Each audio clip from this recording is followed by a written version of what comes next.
قد أفلح المؤمنون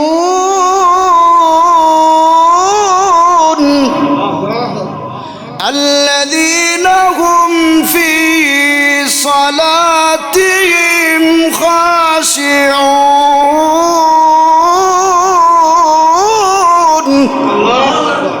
আল্লাহ তাআলা সূরা মুমিনুনের মধ্যে বলেন কাদ আফলাহাল মুমিনুন, মুমিনদের মধ্যে তারাই সফল যারা তাদের নামাজকে খুশু খুজুর সাথে আদায় করে। আল্লাহু আকবার। আল্লাহর রাসূল সাল্লাল্লাহু আলাইহি সাল্লামের একজন সাহাবী, আজকে আমাদের টাকা পয়সা বাড়ি গাড়ি পোশাক কোনো কিছুর অভাব নাই, কিন্তু সাহাবায়ে কেরাম দেখেন তাদের ইতিহাস তাকায় দেখেন আল্লাহর নবীর একজন সাহাবী, তার নাম ছিল হযরত আব্দুল্লাহ আনসারী রাদিয়াল্লাহু তাআলা আনহু। খুবই গরীব একজন সাহাবী ছিলেন, কিন্তু নামাজের বড় পাবন্দী ছিলেন, নামাজ খুব গুরুত্ব সহকারে আদায় করত। হযরত আব্দুল্লাহ আনসারী রাদিয়াল্লাহু তাআলা আনহু মসজিদে সবার পরে আসতেন, আবার সবার আগে চলে যেতেন। এই বিষয়টা হযরত আবু বকর সহ হযরত ওমর রাদিয়াল্লাহু তাআলা আনহু লক্ষ্য করলেন। অনেক সাহাবায়ে কেরাম বিচার দিল তার নামে আল্লাহ নবীর কাছে, ইয়া রাসূলুল্লাহ, ইয়া হাবিবাল্লাহ, ওগো আল্লাহর নবী, আপনার সাহাবী আব্দুল্লাহ আনসারী সে নামাজে সবার পরে আসে আবার আগে চলে যায়। মুনাফিকরা এখানে প্রশ্ন করতে পারে যে আল্লাহর নবীর সাহাবী আল্লাহর নবীর তালিমে বসে না, সে চলে যায়। ইয়া রাসূলুল্লাহ, ইয়া হাবিবাল্লাহ, ওই ব্যাপারে তাকে জিজ্ঞাসা করার দরকার। আল্লাহর নবী বলে তার কোনো ব্যক্তিগত সমস্যা থাকতে পারে, চলো আমরা আব্দুল্লাহ আনসারীর কাছে যাই।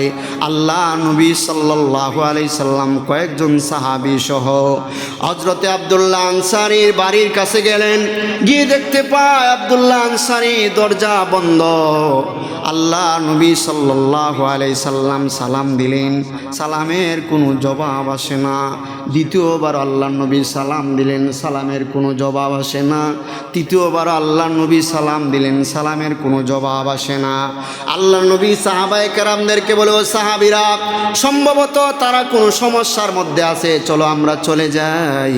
আমার প্রাণের বন্ধুগণ, আল্লাহ নবীর সাহাবী ওই সময়টার মধ্যে তার স্ত্রী নামাজে ছিল। সুবহানাল্লাহ বলেন। নামাজ শেষ করার পরে আব্দুল্লাহ আনসারী ডাক দিলেন, ইয়া রাসূলুল্লাহ, আমার বাড়িতে এসে ফিরে যাবেন না? হযরতে আব্দুল্লাহ আনসারী দরজা খুলে দিলেন। আল্লাহ নবী বলে, ও আব্দুল্লাহ আনসারী, দরজা খুলতে তো সময় হলো, কারণটা কি? তোমার নামে তো আরও কিছু অবজেকশন আছে, অনেকে তোমার নামে বিচার দিয়েছে, তুমি নাকি সবার পরে মসজিদে যাও আবার সবার আগে চলে আসো, কারণটা কি? আব্দুল্লাহ আনসারী অজ্জরে কাঁদে আর বলে, ইয়া রাসূলুল্লাহ, ইয়া হাবিবাল্লাহ, ওগো আল্লাহর নবী, পরার জন্য আমার আর আমার স্ত্রীর একটা মাত্র চাদর। নামাজে যখন বেলাল আজান দেয়, আমারও তো মনটায় চা আপনার পিছে নামাজ পড়ি, আপনার কাছ থেকে হাদিসের বাণীগুলো শ্রবণ করি, কিন্তু আমি চিন্তা করি আমার যেই রকম আল্লাহর হুকুম মানা দরকার, আমার স্ত্রীরও তো আল্লাহর হুকুম মানার দরকার। এই জন্য আমাদের পরার জন্য তেমন কোনো কাপড় নাই, একটা মাত্র চাদর। ওই চাদর পরে আমি যখন মসজিদে যাই, আমার ঘরের মধ্যে একটা গর্ত করেছি, কিছু ফারাসিরা কম্বল দিয়ে পেছায়া তারে ওইখানে রেখে যায়। আমি নামাজ আদায় করে চালায় দৌড়ায় বাড়িতে আসি, চাদরটা খুলে আমি আমার বিবিকে দেই, আমার বিবি ওই চাদর পরে নামাজ পড়ে, আর আমি ওই গর্তে বসে থাকি। এই কারণে আমি আব্দুল্লাহ আনসারী আপনার তালিমে বসতে পারি না, মসজিদে আগে যাইতে পারি না। ইয়া রাসূলুল্লাহ, ইয়া হাবিবাল্লাহ, আপনি যখন প্রথম সালাম দিয়েছিলেন আমার কলিজাটা ঠান্ডা হয়ে গিয়েছিল, কিন্তু আমার স্ত্রী নামাজে থাকা অবস্থায় আমি তো আর তাকে বলতে পারি না তুমি নামাজ ছেড়ে দাও, কারণ সে তো আমার মালিকের সাথে কথা বলতেছে।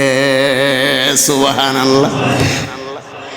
হুদাল্লিল মুত্তাকিনা আল্লাযীনা ইউমিনুনা বিল গায়বি ওয়া ইউকিমুনাস সালাহ। আল্লাহ পাক রব্বুল আলামিন পবিত্র কোরআনের 2 নম্বর সূরা সূরাতুল বাকারার শুরুর দিকে আল্লাহ তাআলা 3 নম্বর আয়াতের মধ্যে আল্লাহ তাআলা মুত্তাকিনদের পরিচয় দিয়ে, কারা মুত্তাকি তাদের পরিচয় দিয়ে আল্লাহ তাআলা বলেন হুদাল্লিল মুত্তাকিন, কোরআন হলো মুত্তাকিনদের জন্য হেদায়েত, মুত্তাকিদের জন্য হেদায়েত। আল্লাযীনা ইউমিনুনা বিল গায়ব, যারা গায়েবের প্রতি অদৃশ্যের প্রতি বিশ্বাস স্থাপন করে। এরপর আল্লাহ তাআলা বলে যারা নামাজ কায়েম করে। সুবহানাল্লাহ। আল্লাহ তাআলা এইভাবে পবিত্র কোরআনে বিভিন্ন জায়গায় নামাজের কথা বলে বান্দাদেরকে বুঝাইতে চায়, ও আমার বান্দারা, তোমরা যদি নামাজকে সুন্দর করতে পারো, তোমাদের নামাজ যদি সুন্দর হয়ে যায়, আমি আল্লাহ তোমাদের সব আমল শুদ্ধ করে দিব। পবিত্র কোরআন সূরা নূরের 56 নম্বর আয়াত তেলাওয়াত করেছিলাম। আল্লাহ তাআলা বলেন ওয়াকিমুস সালাতা ওয়া আতুজ যাকাতা ওয়া আতিউর রাসূলা লাআল্লাকুম তুরহামুন।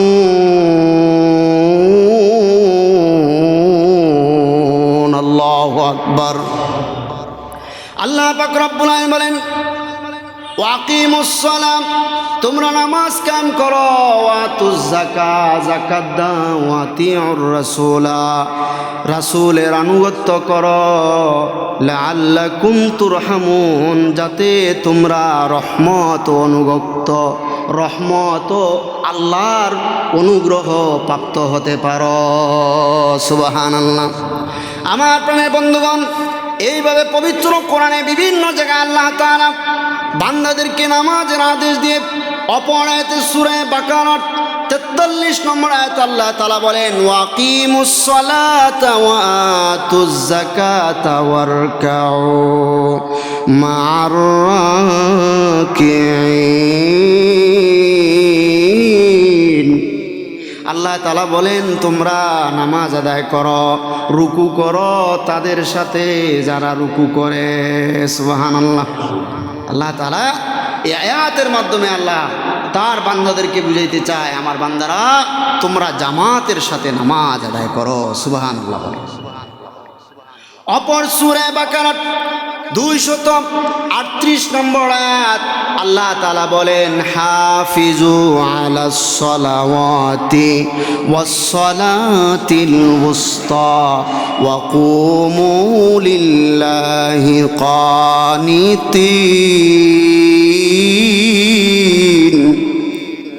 আল্লাহ পাক রব্বুল আলামিন বলেন হে মুমিন মুসলমানরা, তোমরা তোমাদের সকল নামাজকে হেফাজত করো, যত্ন করো, বিশেষ করে মধ্যবর্তী নামাজের ব্যাপারে তোমরা সচেতন হয়ে যাও এবং আল্লাহ তাআলার সামনে আদবের সাথে দাঁড়াও। সুবহানাল্লাহ বলেন। কি বলছেন? যে তোমরা আল্লাহ তাআলার সামনে আদবের সাথে দাঁড়াও বলছে না বসো বলছে? দাঁড়াও। আল্লাহ নিজে ডাইরেক্টলি পবিত্র কোরআনে জানিয়ে দিতেছে ওয়াকুমু লিল্লাহি কানিতিন, তোমরা আল্লাহ তাআলার সামনে আদবের সাথে দাঁড়াও। আমার প্রাণের বন্ধুগণ, বুঝার দরকার আদব জিনিসটা হলো, আমি আমার বাবাকে দেখলে আদব দেই, কথা বলেন ঠিক কিনা? যদি আমি এক জায়গায় বসা থাকি, এমন অবস্থায় যদি আমার মুরব্বি চলে আসে, আমার বাবা চলে আসে, তাহলে আমি কি চেয়ারে আর বসে থাকতে পারি? দাঁড়ায় যাই, এটা হলো আদব, কথা বলেন ঠিক কিনা? আমার উস্তাদ গুরুজন এক জায়গায় আসলে, উস্তাদ এবং গুরুজনকে আমরা দেখলে আমরা চেয়ার সারে দেই, তাদের সম্মানে। আর এখানে আল্লাহ তাআলা আমাদেরকে বলতেছেন, ও আমার বান্দারা, তোমরা তোমাদের সকল নামাজকে যত্ন করো, গুরুত্ব দাও, বিশেষ করে মধ্যবর্তী নামাজের প্রতি তোমরা সচেতন হও। আর আমি আল্লাহ তাআলার সামনে তোমরা গুরুত্ব সহকারে আদবের সাথে দাঁড়াও। আল্লাহ তাআলা বুঝাইতে চায়, বান্দারা রে,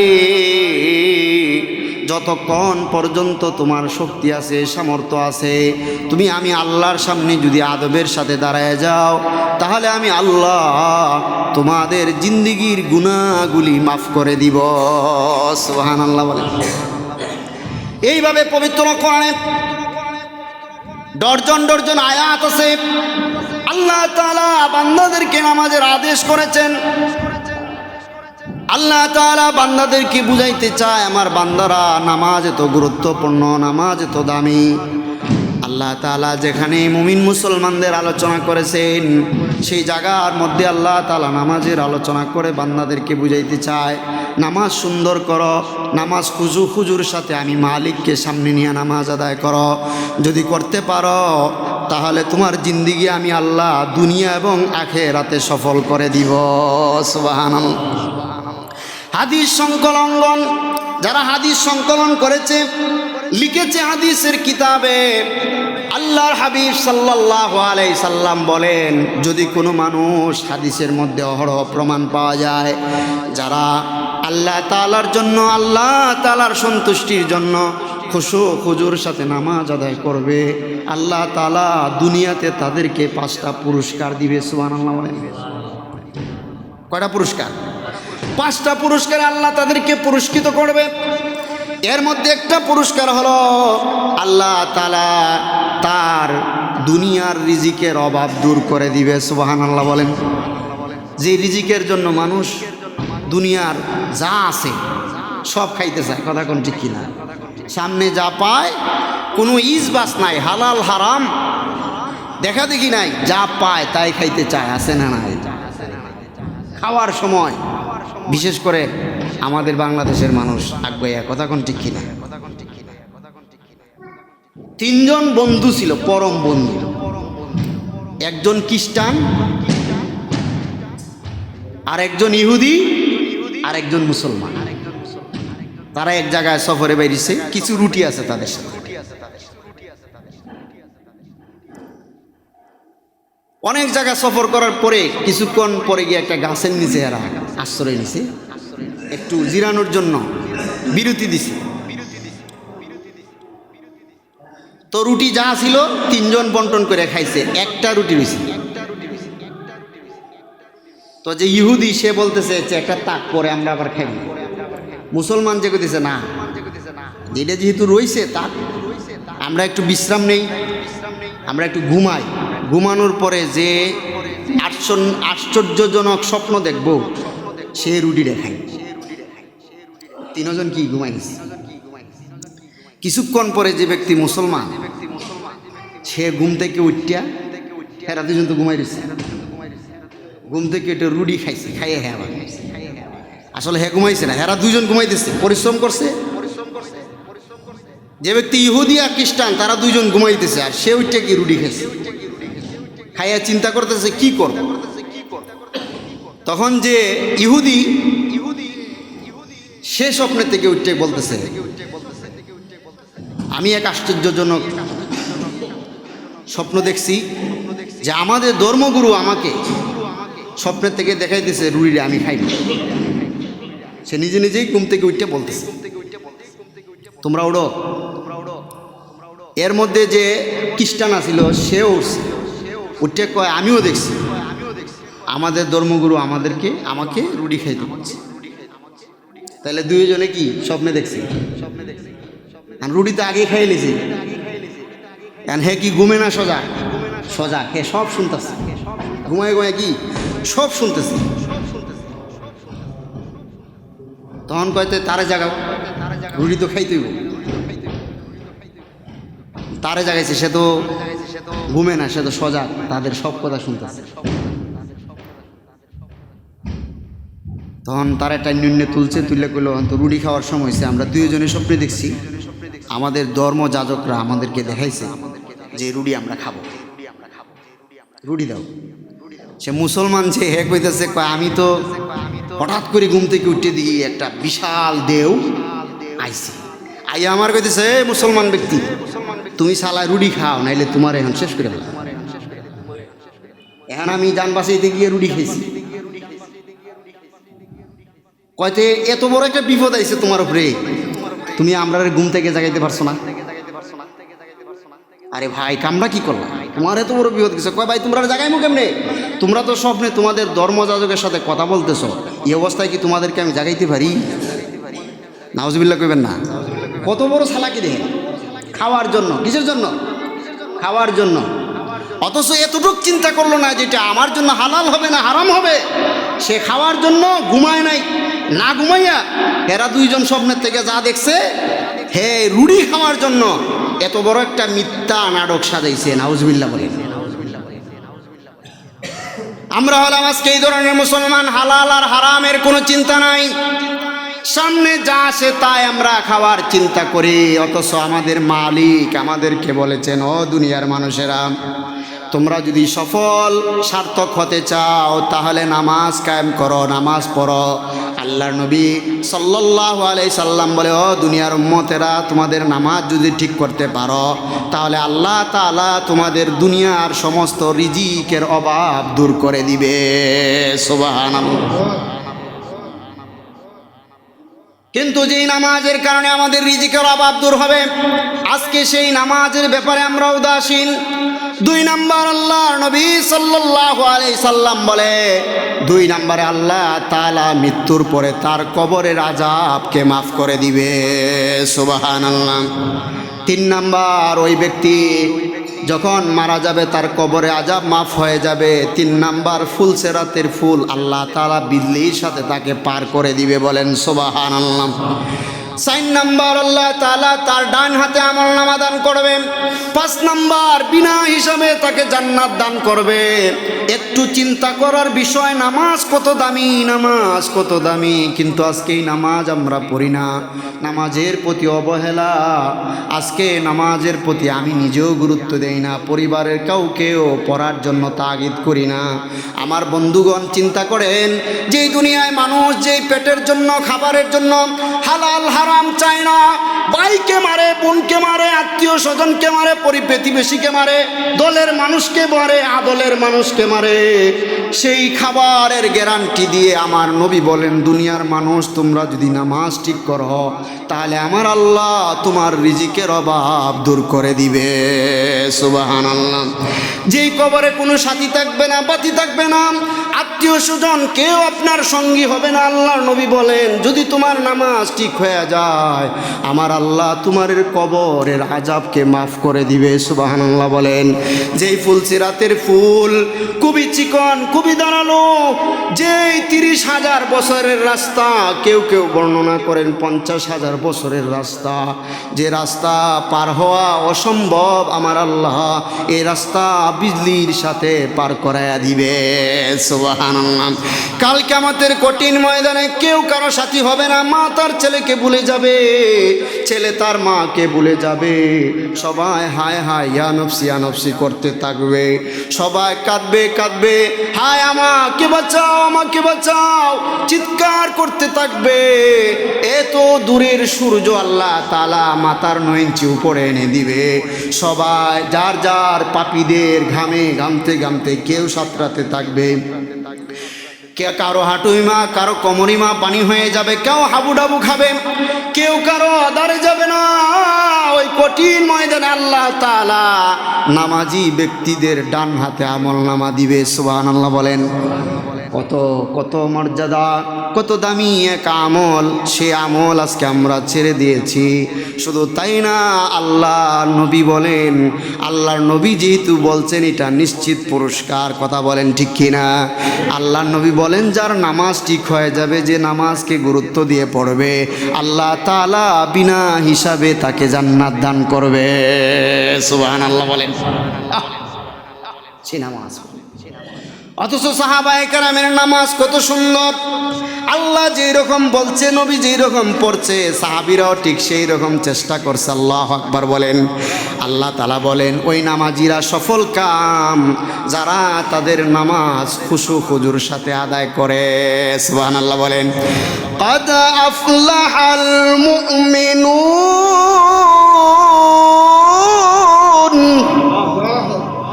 الذين هم في صلاتهم خاشعون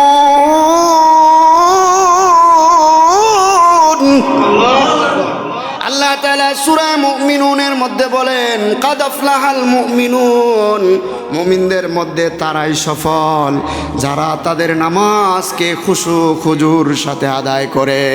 আল্লাহু আকবার। এই খুশু খুজুর অর্থ মুফাসসিরিনে কেরাম বলে খুশু খুজুর অর্থ হলো একটা হলো বাহ্যিক খুশু খুজু, হাত পা মাথা প্রত্যেকটা অঙ্গকে এমন আদবের সাথে সে তার মালিকের সামনে দাঁড়াবে। নামাজে দাঁড়ালে তার মাথা নড়বে না, তার চোখও হিলবে না, তার হাত পা নড়বে না, আদবের সাথে খুশু খুজুর সাথে সে দাঁড়াবে। আরেকটা অর্থ হলো তার অন্তর সব সময় তার রবের দিকে তাকবে। সুবহানাল্লাহ বলেন। অর্থাৎ তার মনটা সব সময় রবের দিকে থাকবে, অন্য কোনো দিকে ঘুরবে না, আদবের সাথে দাঁড়াবে। অথচ আমরা নামাজে দাঁড়াইলে একজন আরেকজনকে কনি দিয়ে কথা কোন ঠিক কিনা, আফসোস যেন নামাজ পড়ার জন্যই আসে না, তার খেয়াল নামাজের ভিতরেই থাকে না। অথচ সাহাবায়ে কেরাম নামাজের কত গুরুত্ব দিত। আল্লাহর রসুল সাল্লাল্লাহু আলাইহি সাল্লামের একজন সাহাবী, আজকে আমাদের টাকা পয়সা বাড়ি গাড়ি পোশাক কোনো কিছুর অভাব নাই, কিন্তু সাহাবায়ে কেরাম দেখেন তাদের ইতিহাস তাকায় দেখেন আল্লাহর নবীর একজন সাহাবী, তার নাম ছিল হযরত আব্দুল্লাহ আনসারী রাদিয়াল্লাহু তাআলা আনহু। খুবই গরীব একজন সাহাবী ছিলেন, কিন্তু নামাজের বড় পাবন্দী ছিলেন, নামাজ খুব গুরুত্ব সহকারে আদায় করত। হযরত আব্দুল্লাহ আনসারী রাদিয়াল্লাহু তাআলা আনহু মসজিদে সবার পরে আসতেন, আবার সবার আগে চলে যেতেন। এই বিষয়টা হযরত আবু বকর সহ হযরত উমর রাদিয়াল্লাহু তাআলা আনহু লক্ষ্য করলেন। অনেক সাহাবায়ে কেরাম বিচার দিল তার নামে আল্লাহ নবীর কাছে, ইয়া রাসূলুল্লাহ, ইয়া হাবিবাল্লাহ, ওগো আল্লাহর নবী, আপনার সাহাবী আব্দুল্লাহ আনসারী সে নামাজে সবার পরে আসে আবার আগে চলে যায়। মুনাফিকরা এখানে প্রশ্ন করতে পারে যে আল্লাহর নবীর সাহাবী আল্লাহর নবীর তালিমে বসে না, সে চলে যায়। ইয়া রাসূলুল্লাহ, ইয়া হাবিবাল্লাহ, ওই ব্যাপারে তাকে জিজ্ঞাসা করার দরকার। আল্লাহর নবী বলে তার কোনো ব্যক্তিগত সমস্যা থাকতে পারে, চলো আমরা আব্দুল্লাহ আনসারীর কাছে যাই। আল্লাহ নবী সাল্লাল্লাহু আলাইহি সাল্লাম কয়েকজন সাহাবী সহ হযরতে আব্দুল্লাহ আনসারীর বাড়ির কাছে গেলেন। গিয়ে দেখতে পায় আব্দুল্লাহ আনসারী দরজা বন্ধ। আল্লাহ নবী সাল্লাল্লাহু আলাইহি সাল্লাম সালাম দিলেন, সালামের কোনো জবাব আসে না। দ্বিতীয়বার আল্লাহ নবী সালাম দিলেন, সালামের কোনো জবাব আসে না। তৃতীয়বার আল্লাহ নবী সালাম দিলেন, সালামের কোনো জবাব আসে না। আল্লাহ নবী সাহাবায়ে কেরামদেরকে বলে, ও সাহাবীরা, সম্ভবত তারা কোনো সমস্যার মধ্যে আছে, চলো আমরা চলে যাই। আমার প্রাণের বন্ধুগণ, আল্লাহ নবীর সাহাবী ওই সময়টার মধ্যে তার স্ত্রী নামাজে ছিল। সুবহানাল্লাহ বলেন। নামাজ শেষ করার পরে আব্দুল্লাহ আনসারী ডাক দিলেন, ইয়া রাসূলুল্লাহ, আমার বাড়িতে এসে ফিরে যাবেন না? হযরতে আব্দুল্লাহ আনসারী দরজা খুলে দিলেন। আল্লাহ নবী বলে, ও আব্দুল্লাহ আনসারী, দরজা খুলতে তো সময় হলো, কারণটা কি? তোমার নামে তো আরও কিছু অবজেকশন আছে, অনেকে তোমার নামে বিচার দিয়েছে, তুমি নাকি সবার পরে মসজিদে যাও, আবার সবার আগে চলে আসো, কারণটা কি? আব্দুল্লাহ আনসারী অজ্জরে কাঁদে আর বলে, ইয়া রাসূলুল্লাহ, ইয়া হাবিবাল্লাহ, ওগো আল্লাহর নবী, পরার জন্য আমার আর আমার স্ত্রীর একটা মাত্র চাদর। নামাজে যখন বেলাল আজান দেয় আমার তো মনটায় চা আপনার পিছে নামাজ পড়ি, আপনার কাছ থেকে হাদিসের বাণীগুলো শ্রবণ করি, কিন্তু আমি চিন্তা করি আমার যেই রকম আল্লাহর হুকুম মানা দরকার, আমার স্ত্রীর তো আল্লাহর হুকুম মানার দরকার। এই জন্য আমাদের পরার জন্য তেমন কোনো কাপড় নাই, একটা মাত্র চাদর। ওই চাদর পরে আমি যখন মসজিদে যাই, আমার ঘরের মধ্যে একটা গর্ত করেছি, কিছু ফারাসিরা কম্বল দিয়ে পেশায় তার ওইখানে রেখে যায়। আমি নামাজ আদায় করে চালায় দৌড়ায় বাড়িতে আসি, চাদরটা খুলে আমি আমার বিবিকে দেই, আমার বিবি ওই চাদর পরে নামাজ পড়ে, আর আমি ওই গর্তে বসে থাকি। এই কারণে আমি আব্দুল্লাহ আনসারী আপনার তালিমে বসতে পারি না, মসজিদে আগে যাইতে পারি না। ইয়া রাসূলুল্লাহ, ইয়া হাবিবাল্লাহ, আপনি যখন প্রথম সালাম দিয়ে গিয়েছিলেন, আমার কলিজাটা ঠান্ডা হয়ে গিয়েছিল। কিন্তু আমার স্ত্রী নামাজে থাকা অবস্থায় আমি তো আর তাকে বলতে পারি না তুমি নামাজ ছেড়ে দাও, কারণ সে তো আমার মালিকের সাথে কথা বলতেছে। সুবহানাল্লাহ। এই আল্লাহর কথার চাইতে নবীর কথা দামি? না না, আল্লাহর কথা দামি। ইয়া রাসূলুল্লাহ, এই জন্য আমি আপনার সালামের জবাব দেই নাই। দ্বিতীয় সালামের সময়ও আমার স্ত্রী নামাজে, তৃতীয় সালামেও নামাজে। সে নামাজ শেষ করার পর আমি আপনাকে ডাক দিলাম, ইয়া রাসূলুল্লাহ, ইয়া হাবিবাল্লাহ। অজ্জরে সাহাবায়ে কেরামও কান্দে, আল্লাহর নবীও কান্দে। ওরে আব্দুল্লাহ, তুমি কি এত অসুবিধার মধ্যে থেকে একটা বার আমাদের সাথে শেয়ার করলে না? আল্লাহর নবী কাঁদে। এমনিতে একটা বাচ্চার কান্নার আওয়াজ শোনা যায়। আল্লাহর নবী চেয়ে দেখে আব্দুল্লাহ আনসারীর ছোট একটা বাচ্চা, তাকে গড়ের ফালার সাথে ফিলারের সাথে বেঁধে রেখেছে, সে কাঁদতেছে। আল্লাহর নবী বলে, আব্দুল্লাহ আনসারী, এই বাচ্চার সাথে এই জুলুম হচ্ছে কেন? আব্দুল্লাহ আনসারী বলে, ইয়া রাসূলুল্লাহ, এই বাচ্চার সাথে জুলুম হচ্ছে না, এটা আমার সন্তান। আমি যখন কাজে চলে যাই, আমার স্ত্রী কোনো জামা কাপড় নাই, সে তো বাহিরে যাইতে পারে না। এই যে দেখেন আমার উঠানের উপরে একটা খেজুর গাছ ঝুলে আছে, এই খেজুর গাছটা আমার নয়, এটা হলো ইহুদির খেজুর গাছ। আর এই খেজুর গাছ থেকে পাকা খেজুর পড়ার কারণে আমার সন্তান খেয়ে ফেলে। আর আপনি তো বলছেন যার শরীর হারাম খেয়ে, যার শরীরে রক্ত মাংস হয়, ওই শরীর কখনো জান্নাতে যাবে না। এই জন্য ওই হারাম থেকে আমার সন্তানকে বাঁচানোর জন্য আমি আমার ঘরের ফিলারের সাথে আমার সন্তানকে বেঁধে রেখেছি। এক তো হারাম থেকে বাঁচানোর জন্য, দ্বিতীয় ওই কুলাঙ্গার ইহুদি কোনো খেজুর আমার অবুজ সন্তান খেয়ে ফেললে আমার নিজের চোখে দেখেছি মুখের ভিতর আঙ্গুল ঢুকাইয়া আমার সন্তানের মুখ থেকে খেজুর বের করে দেওয়া যায়। ইয়া রাসূলুল্লাহ, এগুলো আমার আর সহ্য হয় না, এই জন্য আমার সন্তানকে বেঁধে রেখেছি। আল্লাহর নবী সাহাবী সহ আরও অজ্জরে কান্না শুরু করলেন। সবাইকে নিয়ে মসজিদে নববীতে গেলেন, বললেন, ও আমার সাহাবীরা, তোমাদের ভাই আব্দুল্লাহ আনসারী অত অসহায়, তার সহায় হওয়ার দরকার আছে না নাই? সাহাবায়ে কেরাম তাকে সাহায্য করলেন। আমার বন্ধুগণ, ওই খেজুর গাছ ইহুদির কাছ থেকে হযরত উসমান গনি তাকে কিনে দিলেন। আমার ভাইরা, এখান থেকে আমাদেরকে দুইটা কথা শিক্ষা নিতে হবে। আমার বন্ধু, একটু চিন্তা করেন, একটু চিন্তা করেন। তারাও ইমানদার মুমিন মুসলমান ছিল, আমরাও মুসলমান। আমার জামা কাপড়ের হিসাব করলে আলমারি ভরে যাবে, আমরা ফেলে দেই এত জামা কাপড় থাকার পরেও।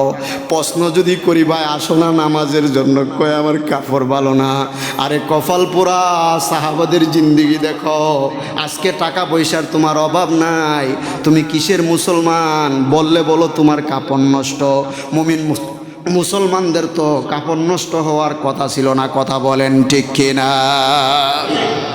এই জন্য নামাজ এত গুরুত্বপূর্ণ, নামাজ এত দামি। এই জন্য আল্লাহ তাআলা বলেন, বন্ধু আমার, কাদ আফলাহাল মুমিনুন, সফল মুমিন তো তারা, আল্লাযীনা হুম ফি সলাতিহিম খাশিউন, যারা তাদের নামাজ খুশুখুজুর সাথে আদায় করেন, অর্থাৎ মন দিল লাগাইয়া, বাহ্যিকভাবে হাত পাও নাড়ায় না, মাথাও ঘুরায় না। বরংস বহু নামাজি আছে নামাজ পড়া অবস্থায় সে ঘড়ির টাইম এবং মিনিট সহ বলতে পারে, কথা কোন ঠিক কিনা? আছে না নাই? এই জন্য ভাই, নামাজকে যারা সুন্দর করবে তাদের জিন্দিগি সুন্দর হয়ে যাবে। বলেন সুবহানাল্লাহ। এই নামাজ কত দামি, কত দামি। অনেক বুজুর্গানে কেরাম বলেছে, নামাজ তো নামাজ নয়, নামাজ হলো আল্লাহর সাথে প্রেম আর ভালোবাসার উত্তম একটা মাধ্যম। সুবহানাল্লাহ বলেন। এই নামাজ এত দামি, নামাজ এত দামি। পরে কথা বলেন, পরে। এই নামাজ এত দামি, এত দামি। এই নামাজ হলো আল্লাহ তাআলার সাথে সম্পর্ক লাগানোর একটা উত্তম মাধ্যম। আল্লাহ বান্দা যখন ঘুমায় থাকে আল্লাহ যেন বুঝাইতে চায়, ও আমার বান্দারা, তোমার সারা রাত তুমি ঘুমিয়েছ, আমি আল্লাহর সাথে তো কোনো কথা হয় নাই। মসজিদ থেকে যখন মুয়াজ্জিন ডাক দেয় আসসালাতু খায়রুম মিনান নাওম, আমার আল্লাহ যেন ডেকে ডেকে বান্দাদেরকে বলতে চায়, বান্দা আয় না, আমি মালিকের সাথে একটু কথা বলস না, তোর সাথে আমি আল্লাহ কথা বলতে চাই। আল্লাহু আকবার। এই জন্য আমার বন্ধুগণ, নামাজটাকে সুন্দর করো, রবের সাথে কথা বলো, নিজের দিলকে পরিষ্কার করো, গুনাহ ছাড়ো। যদি নামাজকে সুন্দর করতে পারো, ইহকাল এবং পরকালে আমার রব আমাদের জীবনকে সুন্দর করে দিবে। কথা বলেন ঠিক কিনা? তাহলে নামাজ পড়ে আমরা জান্নাতে যাইতে চাই কি চাই না? আওয়াজ দিয়ে বলে, জান্নাতে চাইতে চাই কি চাই না? হাদিসটা বলেই শেষ করে দিব। আমার প্রাণের বন্ধুগণ, আল্লাহর নবী সাল্লাল্লাহু আলাইহি সাল্লাম তিরমিজি শরীফের হাদিসের মধ্যে বলে, ও দুনিয়ার মানুষ, আল্লাহর কোরআন নবীর হাদিস থেকে যা বুঝলাম, আমার বন্ধুগণ এই হাদিসটা বললে আপনাদের বুঝে আসবে। আগেও বলা হয়েছে, আল্লাহর নবী বলেন, আউয়ালু মা ইউহাসাবু বিহিল আবদু ইয়াউমাল কিয়ামাতিস সালাহ। ও দুনিয়ার মানুষ শোনো, সর্বপ্রথম কিয়ামতের দিন নামাজের হিসাব হবে। এই হাদিসের আলোচনা করতে গিয়ে আমার উস্তাদ আল্লামা নুরুল ইসলাম অলিপুরি বলে, ও দুনিয়ার মানুষ শোনো শোনো শোনো, আল্লামা নুরুল ইসলাম অলিপুরি হুজুর বলেন, যার নামাজ ভালো তার আমল ভালো, আর যার আমল ভালো তার মৃত্যু ভালো, আর যে ব্যক্তির মৃত্যু ভালো তার আখিরাত ভালো। সুবহানাল্লাহ বলেন। তাহলে ওই নামাজ, এই হাদিসের মাধ্যমে বোঝা যায়, নামাজ যদি দুনিয়ায় কেউ ঠিক করে, আল্লাহর নবী বলেন, প্রথমে যার নামাজের হিসাব শুদ্ধ হয়ে যাবে, আল্লাহ তার সব আমলকে শুদ্ধ করে দিবে। সুবহানাল্লাহ। আর যার নামাজ ভালো না তার আমলও ভালো না, আর যার আমল ভালো না তার আখেরাতও ভালো না, আর যার আখেরাত ভালো না তার মৃত্যু ভালো না, আর যার মৃত্যু ভালো না তার আখেরাতও ভালো না। কথা বলেন ঠিক কিনা? এই জন্য দুনিয়া এবং আখেরাতকে সুন্দর করতে হলে নামাজকে সুন্দর করার দরকার আছে না নাই? আল্লাহ তাআলা যেন আমাদের সবাইকে নামাজকে সহি শুদ্ধ করে খুশু খুজুর সাথে আল্লাহর সামনে একাগ্র চিত্তে একমাত্র আল্লাহ তাআলাকে সামনে নিয়ে দাঁড়িয়ে নামাজ পড়ার তৌফিক দান করুন। সকলে বলেন আমিন। এই জন্য যে যত ভালো হবে সে তত ফায়দা পাবে, সম্মান পাবে। কথা বলেন ঠিক কিনা? এর প্রমাণ বাংলাদেশ দিয়েছে। আমাদের বেগম জিয়া, সাবেক 3 বারের প্রধানমন্ত্রী, মৃত্যুর পরেও মানুষ তাকে সম্মান জানিয়েছে। কথা বলেন ঠিক কিনা? কেন? তার কথা আর কাজে মিল ছিল। কোনো সময় আলেমদের নিয়ে কটাক্ষ করে নাই। কথা বলেন ঠিক কিনা? কোরআনকে নিয়ে কটাক্ষ করে নাই। মানুষের সাথে সুন্দর সুশীল ভাষায় কথা বলেছে, ওয়াদা রক্ষা করার চেষ্টা করেছে। এই জন্য দেশের মানুষ তার জন্য দোয়া করেছে। কথা বলেন ঠিক কিনা? সবাই দেখেন, এক হাদি অল্প দিনের একটা ছেলে মানুষের কেমন ভালোবাসা অর্জন করেছে। সে মৃত্যুর পর নিজের ভাইও মনে হয় এভাবে কাঁদে না, সারা বাংলাদেশের মানুষ তাদের জন্য অজ্জরে কেঁদেছে এবং দোয়া করেছে। কথা বলেন ঠিক কিনা? এই জন্য ভাই ভালো হন, আদর্শবান হন, আল্লাহওয়ালা হন, মানুষের সাথে ওয়াদা দিয়ে ওয়াদা ঠিক রাখেন, মানুষের উপকার করার চেষ্টা করেন, তাহলে মরলেও মানুষ আপনাকে সম্মান করবে। কথা বলেন ঠিক কিনা? আমরা দোয়া করি আল্লাহ তাআলা যেন আমাদের দেশনেত্রী এবং আমাদের প্রিয় ভাই উসমান হাদিকে জান্নাতবাসী করেন। সকলে বলেন আমিন। ঢাকা মাহফিল, সুস্থ সমাজ গড়ার বিপ্লবী চেতনায়।